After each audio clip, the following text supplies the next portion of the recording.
domin yadda ake bukatan tufa a duniya haka ake bukatan tufa a lahira.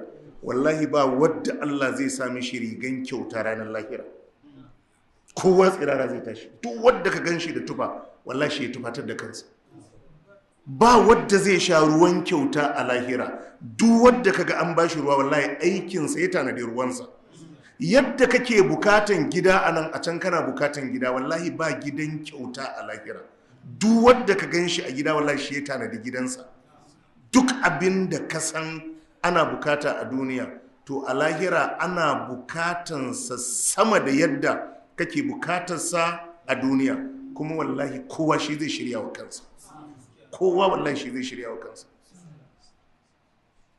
Kowa shi zai shirya wa kansa. Kamar a duniya ne wadda ya kashe zuciyarsa ya zama ɗan zaman banza ya ƙi yayi abin da ya dace sai ya ta walakantuwa. Haka a can wadda ya kashe zuciyarsa sai ya walakanta, wadda ya tsaya yayi sai a bashi a ce sakamakon aikin da kai.